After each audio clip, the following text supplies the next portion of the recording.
Oh my god, ibintu bihinduye isura nyuma y'uko Diamond Platinum yishongoye cyane ku mugabo washatse Zari. Iyi ni inkuru dukesha ikinyamakuru cy'igihe, reka tuyinyuremo mu buryo burambuye.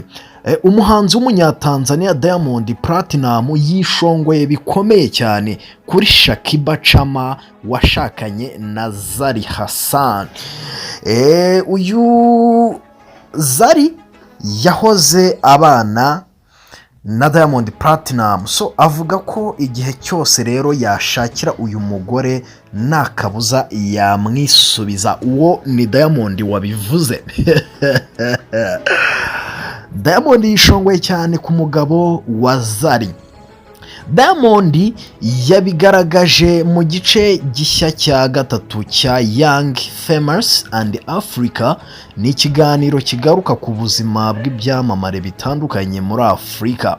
Uyu mugabo yavuze ko nta shyari afitiye urushako rwa Zari bafitanye abana babiri, kuko atarigirira ikintu kuko atagirira nyine ishyari ngo ikintu yakisubiza igihe icyo ari cyo cyose yabishakira.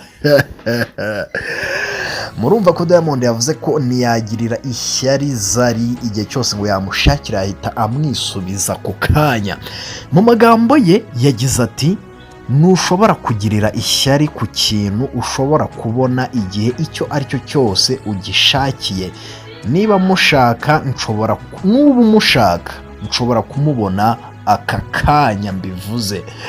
So yakomeje avuga kandi ko afite ubushobozi bwo gusubirana n'uyu mugore n'umuryango wabo mu gihe mu gihe nyine. So Diamond yaba yumva nyine ngo Diamond mu gihe yaba yumva abikeneye bose yahita bisubiza. Kwishongora gukomeye kuraha. Oh my god. So Diamond na Zari babyaranye abana babiri barimo umukobwa mukuru witwa Tifaha n'umuhungu bise Niran. Muri 2018 nibwo bahisemo gutandukana bahabwa gatanya.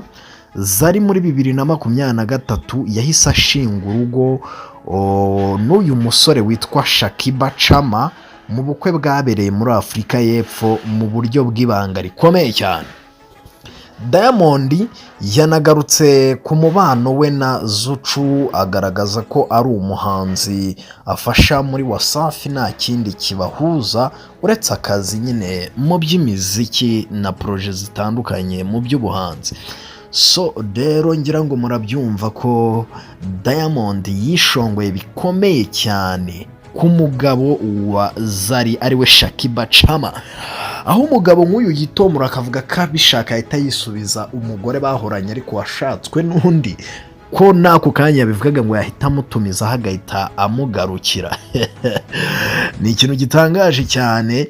So navuga ko harimo n'agasuzuguro, ntabwo wakitomorora uvuga ko umugore ufite umugabo wubatse mu buryo buzwi kandi bwemewe ko umushaka n'ako kanya wamwisubiza. N'ibintu cyase ni ikintu abantu bagiye bagarukaho mu buryo butandukanye, bagiteraho comment nyinshi cyane. Muri make bakriticizingaga, banengaga Diamond Platinum ku mbuga nkoranyambaga cyane izakoresha nka X ndetse na Instagram, bavuga ko atarakwiye gukoresha amagambo nk'ayo, avuga ko abishaka Zari yahita amwisubiza mu gihe gito, kandi Zari afite umugabo uzwi ariwe Shakiba Chama. So ni ikintu aba yakoze ahubutse kitarimo inyurabwenge. Nta nyurabwenge yabishyizemo, gusa bano bagabo bakunda gufata imyanzuro bahubutse kubera amamiliyoni menshi y'amadolari batunze. Baba bumva icyo batekereje bahita baranakivuga, baba bumva nta kindi cyabakoma mu nkokora. So ni ikintu cyanenzwe cyane, ntabwo ari byo.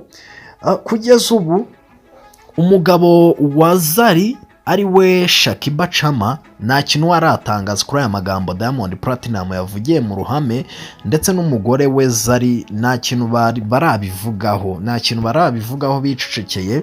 Gusa turategereza tuze kureba ukwihangana kwabo uko kungana. Bashobora kutihangana nabo bakaza kugira icyo basubiza Diamond, bakamukurira nk'inzira ku gahuru nyine. Dore ko umunyarwanda yaciye umugani uvuga ati iyo umuntu agusuriye ntumusubiza avuga ko uri ikiburanyo cyangwa se nta kibuno ufite. Reka dutegereze andi makuru turi bumenye turabamenyesha, turakomeza tubaha update nk'ibisanzwe. Ni hano kuri Bikorwa Official. Turabashimiye ko mukurikirana ibiganiro byacu umunsi ku munsi, no mu zindi nkuru ziri buze gukurikiraho. Bye.